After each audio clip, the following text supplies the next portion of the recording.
4 things to do. All right, what's up everyone? Welcome back to the channel. So as you can see, we have several parts to install on the Evo 10 today. I'm hoping one of these will fix my issue. So my guess is that the electronic boost controller is what's been causing my issues. So on top of leaning out, the car isn't actually hitting its target boost, and it does it in both maps. It does it in both the ethanol map and in the 91 map. So I did pick up another grip speed boost controller. The one I had was new, but I bought it secondhand off some guy who actually never installed it. Went ahead and got another one, and I'm gonna go ahead and throw that on today, along with the new fuel rail and a fuel pressure regulator kit. Removing the fuel rail on the Evo 10 is actually pretty simple. Before we get started though, let's go ahead and actually open up these boxes to make sure that all the parts are actually here, because that would be pretty upsetting if they weren't.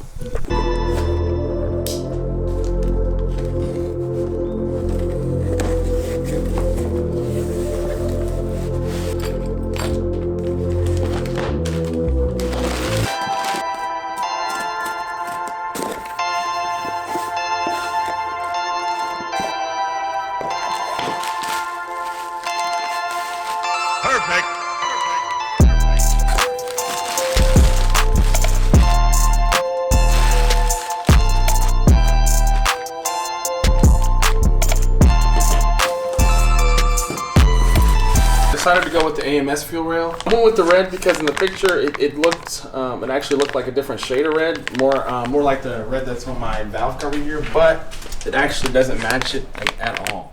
So at some point, I wonder if I should powder coat that, or have it powder coated, so that way it matches the valve cover. But for now, it'll have to do. So it came with all the necessary lines and brackets, came with the fuel pressure gauge, also the new AEM fuel pressure regulator right there.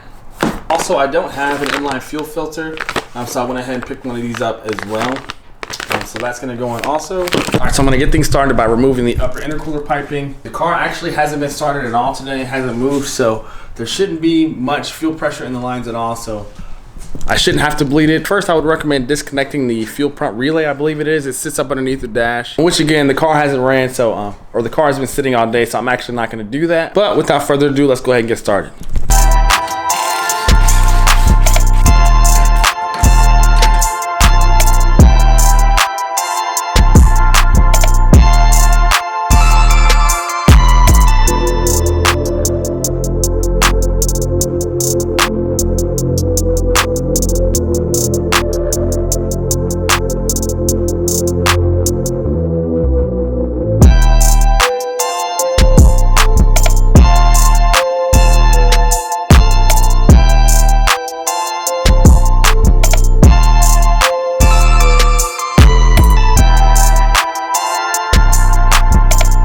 So the fuel rail took like literally 10 minutes to take off. Went ahead and disconnected the fuel feed line as well, because that's going to be replaced also with the braided line with the AN fittings. So now let's go ahead and assemble the new fuel rail and get it ready to go onto the car.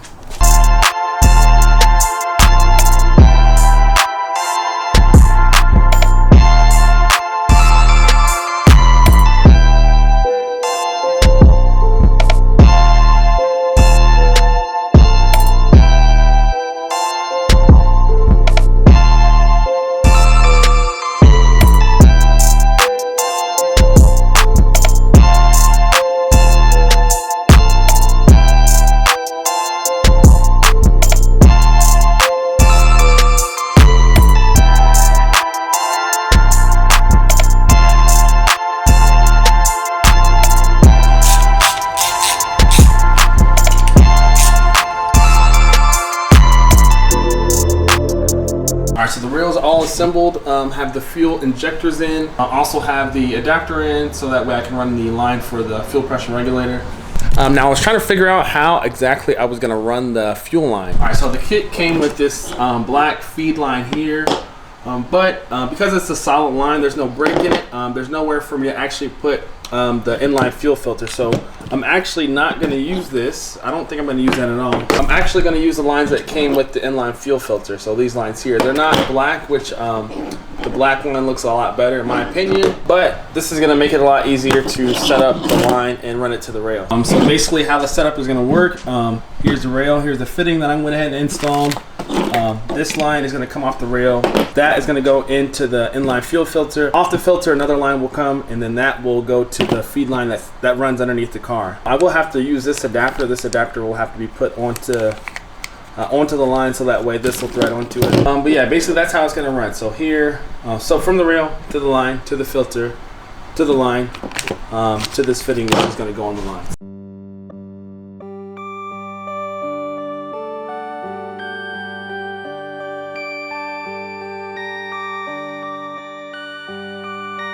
Perfect.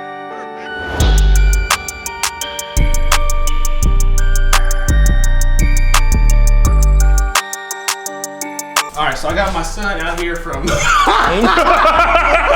My son came all the way from Ohio to visit his dad. Okay. My light-skinned son back over there too. All right, but the fuel rail is all installed. We just have to finish up, or we have to go ahead and put the fuel pressure regulator on. Don't know exactly where the regulator is gonna mount. I mean, I guess is it gonna mount there? I don't know. I can't really tell. Is there more lines included? Yeah, there's more lines. But we're gonna run through Google, try to figure out where exactly this is gonna mount it. After that, I think we're gonna be all finished up with the fuel pressure, or the fuel upgrade, more or less.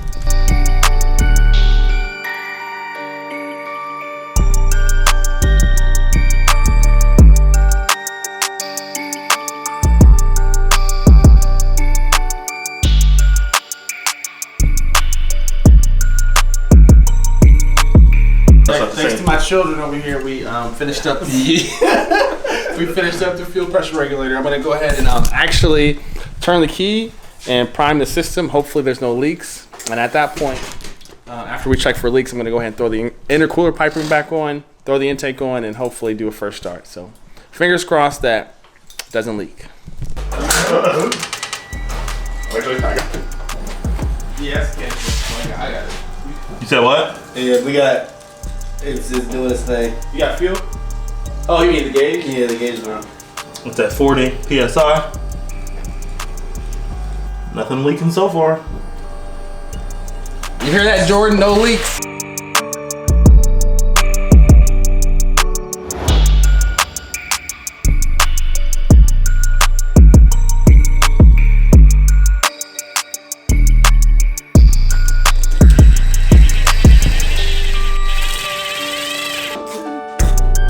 Don't you dare honk the horn.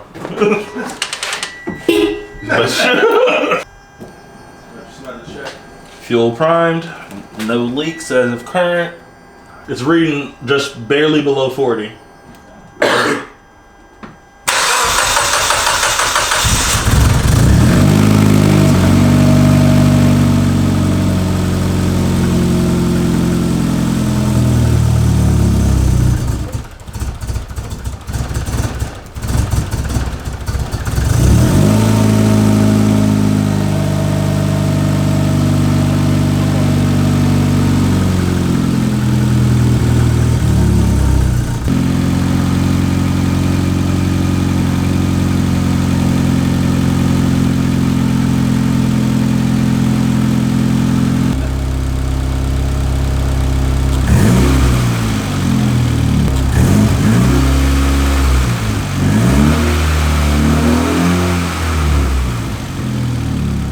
So Cam actually did some research on Google, and apparently the ideal range is around 52 PSI.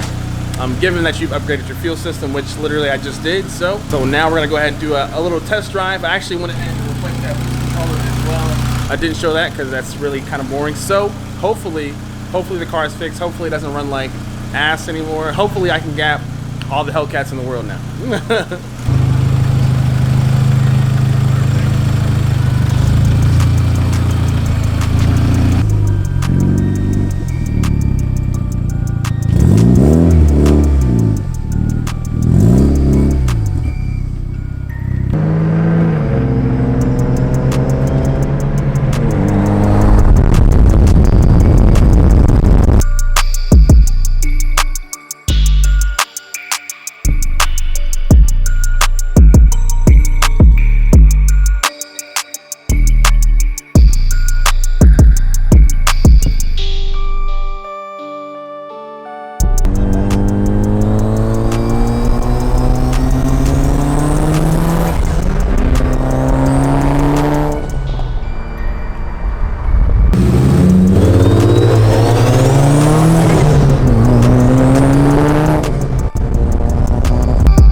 it's still broken. It's still spiking. It's still leaning out.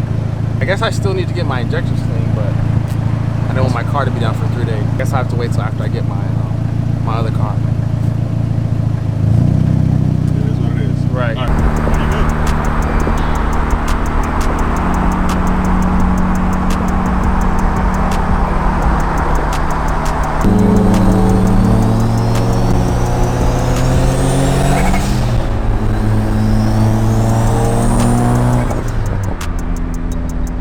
3 days later. All right, so clearly, I have no idea what I'm doing. Let me explain. So it turns out there's nothing wrong with the car. The AFRs are actually fine. So what I did was I went ahead and grabbed an AEM wideband off of Jordan. He had a spare one, and I hooked it up. I was like, let's go ahead and do that, because I was planning to use that to send some longs over to Chag and find out what the issues were. So I went ahead and hooked up the AEM wideband, drove it around a little bit, and the AFRs were fine. They were as they should be. So there was actually nothing wrong with the car this entire time. Now, in my defense, yeah, when I see AFRs out of whack, my first thought is to play it safe and kind of figure out what it was or what the issue is. But I was thinking the worst, had no idea what was causing it.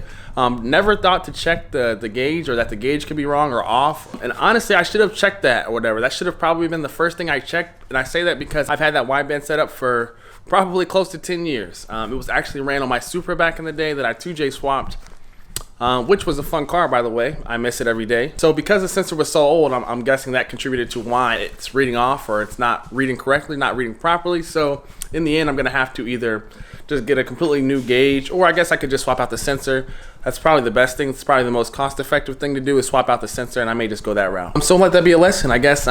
Make sure your gauge is reading properly, because the car actually never ran rough. It didn't run bad or anything like that. I did mention that it wasn't hitting target boost, but at the same time, I wasn't actually getting on it all the way for fear of blowing up my motor. So, but I do still have a slight boost leak at that blow-off valve. I don't know what I'm gonna do yet. I don't know if I'm just gonna swap it out with another one, find an OEM one, I don't know. But with that being said, let's go ahead and take the car for a quick rip, I guess, really quick. And yeah, it feels good to be able to do that again.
Clean though, bro. I like it. Thanks, bro. Thanks, bro. I appreciate it. The fronts look so simple there. Yeah, they really do. They really do. It's a wrap. I was thinking. I still. My boy does wrap, Oh, nice. but he even fucking It looks good. E85 sensors, top view rails, Yeah. 1050 injectors, Oh, nice. Access port, right? 2-in-1 access. Yeah. It's not bad. That's not bad, bro. It'll be a beast. Yeah.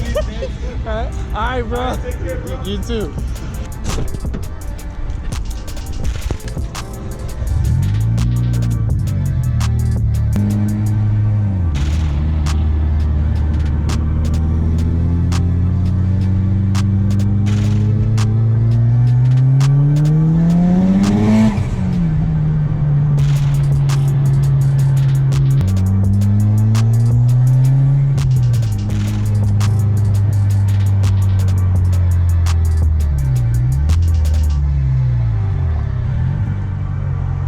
right, so the car feels good again. Quick shout out to everybody who chimed in and tried to give me ideas on what it could be or what it could have been. Glad that it was just the O2 sensor, because now I can move on to other things. Oh, side note, if anyone needs that Grimspeed electronic boost controller, that extra one I have, hit me up on Instagram. I'll give you a good deal on it because I don't need it. Hopefully the next video I post, it'll be of me getting my next car, getting this car that I've been trying to work out this deal for a while with this guy. Seems like a cool guy. Hopefully everything falls through. So be on the lookout for that. Again, as always, if you have not subscribed to the channel, if you could give this video a thumbs up, I would really appreciate it. And I will see you guys in the next video.